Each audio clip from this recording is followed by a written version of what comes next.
नमस्कार दोस्तों, स्वागत है आप सभी का आपके अपने YouTube channel the final touch पे। दोस्तों उम्मीद करता हूँ आप सब काफ़ी अच्छे होंगे।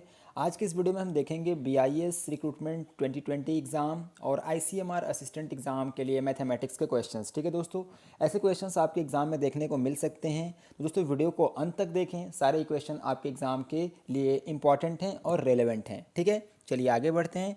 दोस्तों अगर अभी तक आपने हमारा टेलीग्राम चैनल ज्वाइन नहीं किया तो उसको ज़रूर ज्वाइन करें। आपको करना यह है कि टेलीग्राम पे जा करके टाइप करना है @the_final_touch। ठीक है, चलिए क्वेश्चन पे आते हैं हम अपने। So the first question is a boat of length 500 meter passes a ghat along the Ganga river in 30 seconds when it is moving downstream, and while in return it passes the same ghat in 45 seconds.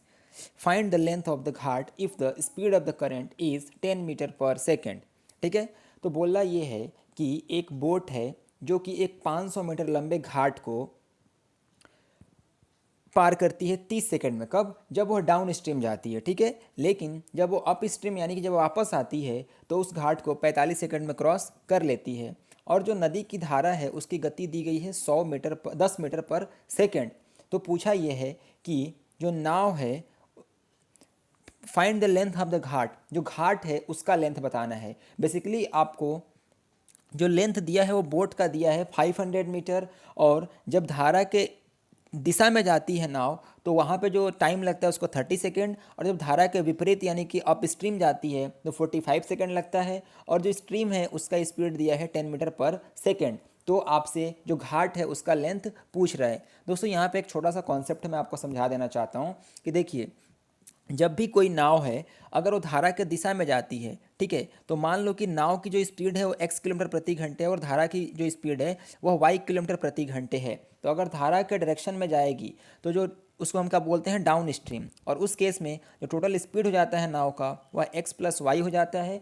और अगर वह धारा के विपरीत जाती है तो उसकी स्पीड को क्या बोलते हैं, अप स्ट्रीम बोलते हैं, और वहाँ पे जो उसका स्पीड हो जाता है वह क्या होता है, x माइनस वाई किलोमीटर प्रति घंटे या फिर मीटर पर सेकंड, जो भी बोलो। ठीक है, तो इस तरीके से होता है। और दोस्तों यहाँ पे एक और चीज़ आपको समझना होगा कि जब मान लीजिए कि ये नाव है और नाव घाट को क्रॉस करती है। ठीक है, ये मान लो नाव है और ये पूरा क्या है, घाट है। ठीक है, थोड़ा सा मैं फिगर सही से बना देता हूँ।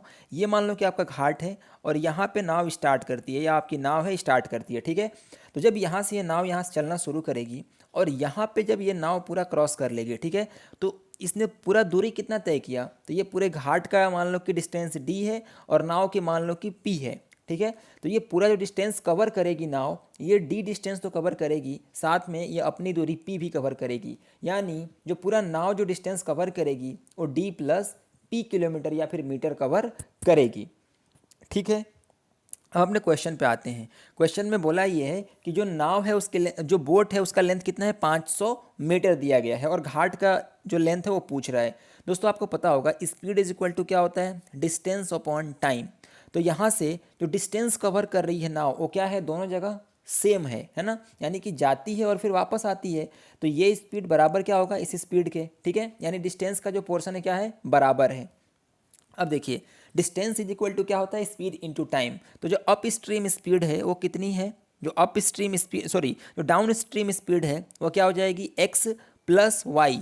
एक्स क्या है, नाव की गति, और y क्या हो जाएगी, जो करंट है, जो स्ट्रीम है उसकी गति हो जाएगी 10 किलोमीटर प्रति घंटे, यानी x प्लस 10।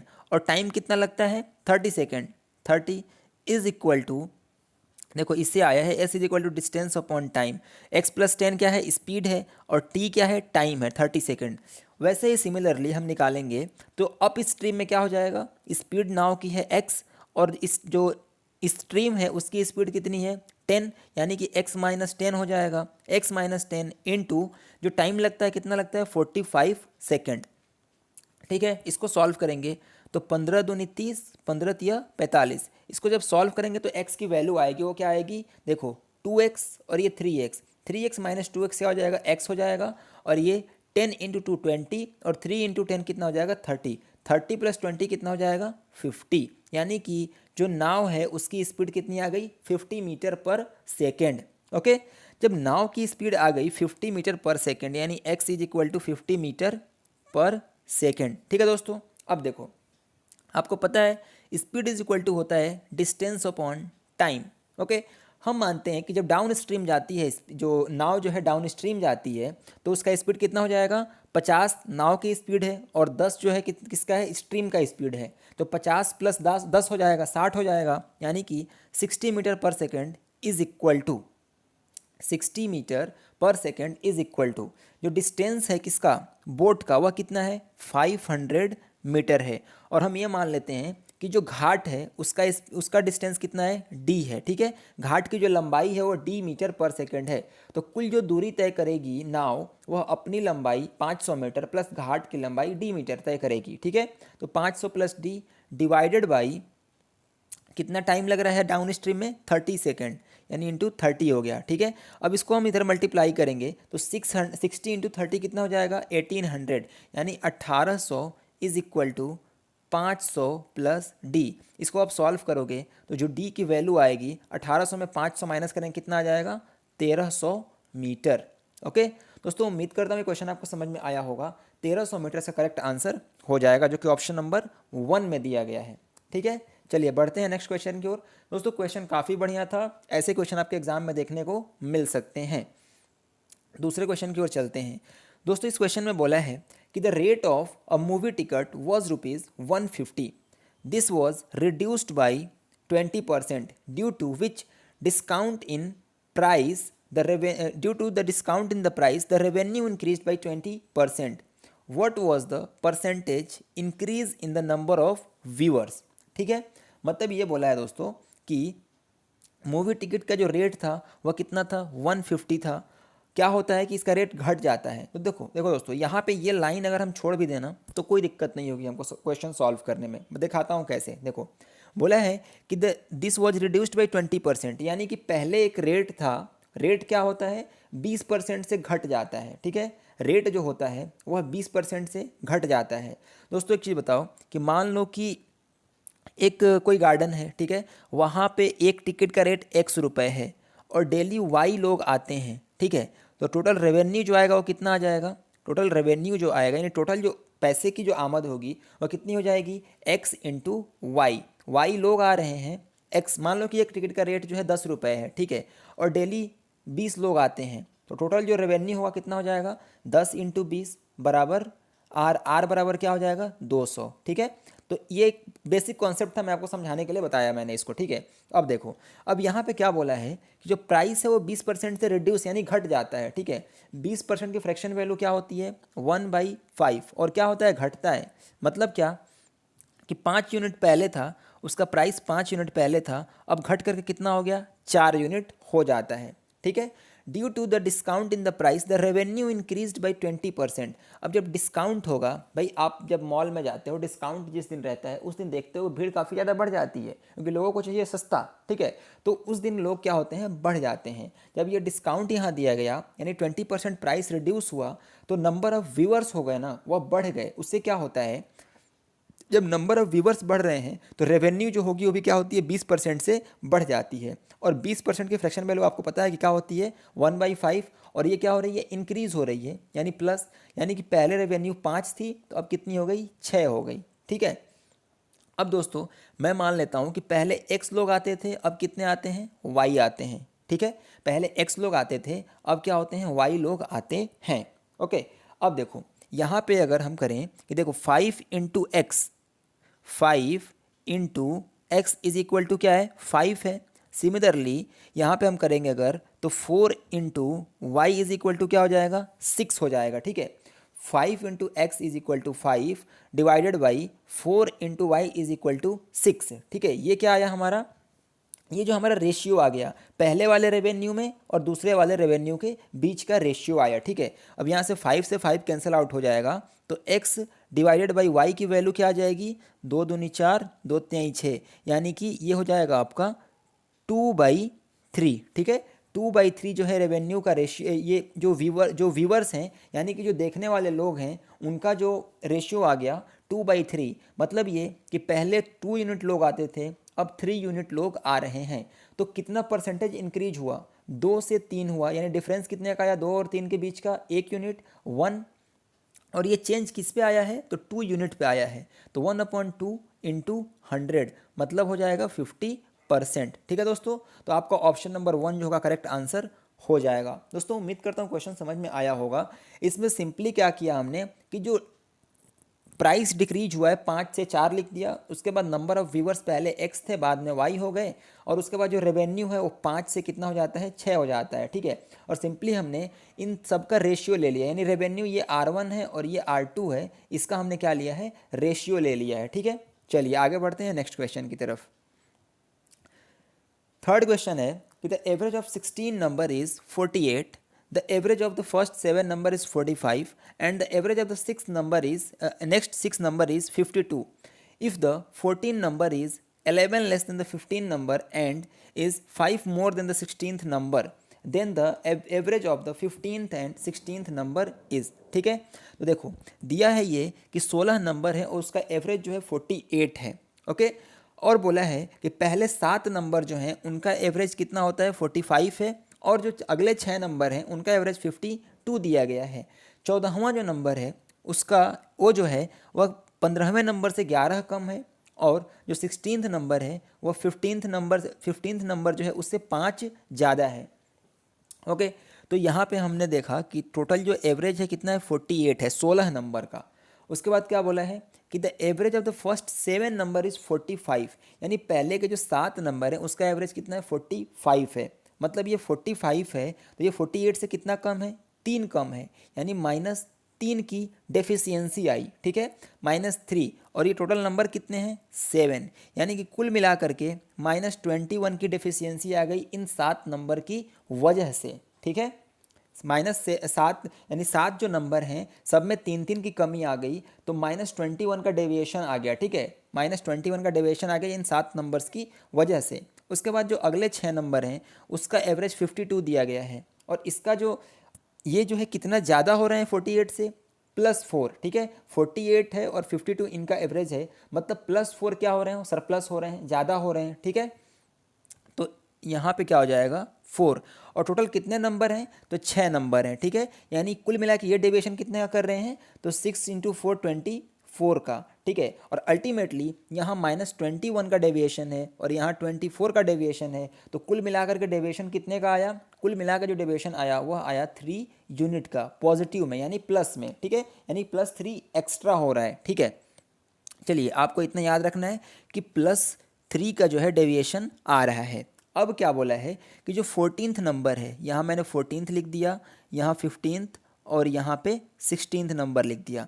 क्या बोला है कि जो 14th नंबर है 11 लेस है 15th नंबर से और 5 ज़्यादा है 16th नंबर से। ठीक है, तो 16th नंबर अगर मैं मान लूँ कि x है, ठीक है, 16th नंबर अगर x है तो 14th number is 11 less than 15th number, है ना। तो 40 और क्या है 14th नंबर जो है 16th नंबर से क्या 5 ज़्यादा है। ठीक है, या अगर 16th नंबर x है तो 14th नंबर क्या हो जाएगा x + 5 हो जाएगा।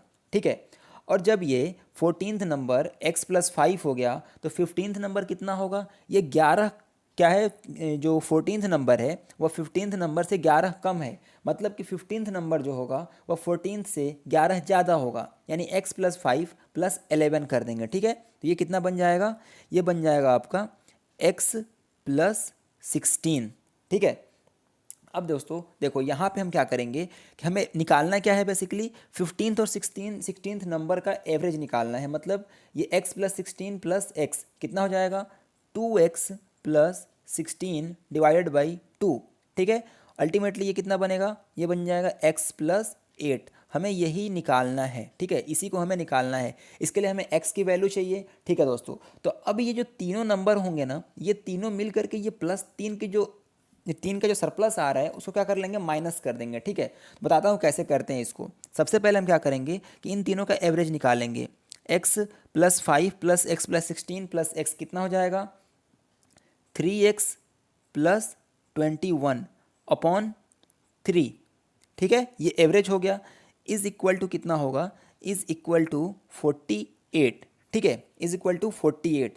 अब इसको आप इसमें मल्टीप्लाई करो, आप इसको अगर इसमें मल्टीप्लाई कर दो तो कितना बन जाएगा 3x + 21 इज इक्वल टू 3 8 × 24 और 3 4 × 3 8 जा 24, 3 4 जा 12 और 2 कितना हो जाएगा 14, यानी 144। ठीक है, 3x इज इक्वल टू कितना आ गया, 4 में से 1 गया 3, 4 में से 2 गया 2 और यहाँ 1, 3x इज इक्वल टू 123। और फिर यहाँ जो +3 का जो सरप्लस आ रहा था इसको यहाँ से माइनस कर दो। ठीक है, यानी कि 3x इज इक्वल टू 120 हो जाएगा। ठीक है, तो x की वैल्यू कितनी आ गई, 40 आ गई, x इज इक्वल टू 40। ठीक है, अब हमें निकालना क्या है, अल्टीमेटली x + 8 निकालना है। तो x के जगह पे 40 रख दोगे तो 40 + 8 कितना हो जाएगा, 48 आपका आंसर हो जाएगा, जो कि ऑप्शन नंबर 4 में दिया है। ठीक है दोस्तों, तो इस क्वेश्चन को अगर आप ऐसे करोगे तो आपका टाइम कम लगेगा और आराम से क्वेश्चन सॉल्व हो जाएगा। ठीक है, बाकी आप चाहो तो नॉर्मल मेथड से कर सकते हो, लेकिन टाइम उसमें काफ़ी ज़्यादा लगेगा, कैलकुलेशन लंबा चौड़ा करना पड़ सकता है। यहाँ पे सिर्फ आपको ये ध्यान रखना है, अगर यहाँ प्लस का अगर मान लो डेफिशिएंसी आए, यानी कि जो एक्स्ट्रा हो रहा है वो माइनस में आया, यानी यहाँ +3 आया था, अगर वो -3 आता तो ये सब यहाँ पे मैंने इसका एवरेज निकाला, उसके बाद ये 3x + 21 इज इक्वल टू 144 आया था और 3x इज इक्वल टू इतना लिखा था। तो अगर यहाँ माइनस में आता तो यहाँ +3 करते, यहाँ प्लस में आया है +3, तो यहाँ पे हमने क्या किया है, माइनस किया है। अगर यहाँ प्लस का साइन आए तो यहाँ पे माइनस कर देंगे, और यहाँ अगर माइनस की साइन आए तो यहाँ क्या कर लेंगे, प्लस कर देंगे। ठीक है, चलिए बढ़ते हैं अपने नेक्स्ट क्वेश्चन की तरफ। नेक्स्ट क्वेश्चन है कि a car travel with a speed of 18 metre per second for 1/3 of the total time of the journey and then it travel with a speed of 25 metre per second for 60 second of the remaining time and then travels with a speed of v for rest of the time. Okay, if the speed of the car is 24 meter per second then find the value of v in kilometer per hour. ठीक है, देखो दोस्तों, सबसे पहले इसने क्या बोला है कि 1/3 ऑफ द टोटल टाइम का 1/3। फिर क्या बोला है, it travel with a speed of इतना मीटर पर second for 60% of the remaining time. 60% of the remaining time मतलब क्या, 60% की फ्रैक्शन वैल्यू क्या होती है, 3/5 होती है। ठीक है, तो हम मान लेंगे कि 3 × 5 is equal to 15। Total time कितना है, 15 यूनिट है। ठीक है, टोटल टाइम 15 यूनिट हम ले लेंगे। ओके, और अब क्या बोला है कि पहले कि a car travel with a speed of 18 metre per second for 1/3 of the time. Total time 15 unit है, इसका 1/3 कितना हो जाएगा, 15 का 1/3 कितना हो जाएगा, 5 यूनिट। ठीक है, तो कार जो है 5 यूनिट टाइम में कितना दूरी तय करेगी, तो 18 × 5, 18 × 5 कितना हो जाएगा, 90। ठीक है, प्लस, अरे यही लगाया हूँ, speed is equal to distance upon time. ठीक है, तो distance is equal to speed into time होगा ना, तो 18 × 5 बराबर 90 हो जाएगा। क्लियर है। अब देखो यहाँ पे जब हमने ये निकाल लिया, अब आगे क्या बोला है कि अब 5 सेकेंड टाइम तो ख़त्म हो गया, अब बचा 5 यूनिट टाइम ख़त्म हो गया, अब टाइम कितना बचा हुआ है, अब जो टाइम बचा है 10 यूनिट का टाइम बचा हुआ है।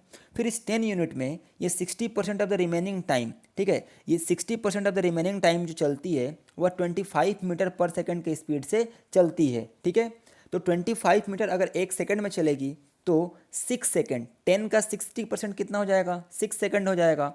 तो 6 सेकंड में कितना चलेगी, 25 × 6 यानी कि 150 मीटर। ठीक है, प्लस अब टाइम कितना बचा, 4 यूनिट टाइम बचा हुआ है, और स्पीड जो है v, तो 4v के स्पीड से चलेगी। और जो टोटल दूरी यहाँ पे चली है वो टोटल दूरी बराबर किसके होगी, 24 मीटर पर सेकंड के स्पीड से जो चली है एवरेज, उसमें जितना दूरी चलेगी उसके बराबर होगी। यानी कि 24 मीटर पर सेकंड के स्पीड से 15 यूनिट टाइम में कितना दूरी वो तय करेगी, तो 24 × 15 कर देंगे तो कितना आ जाएगा, 15 चौके 60 और 15 दूनी 30 और 6 36 होगा। ठीक है, यहाँ से आप सॉल्व करोगे तो 4v is equal to 360 minus 150 + 90 कितना हो जाएगा, 240। इसको आप सॉल्व कर लोगे तो 0, 6 में से 4 गया 2 और 3 में से 2 गया कितना हो जाएगा, 1 हो जाएगा।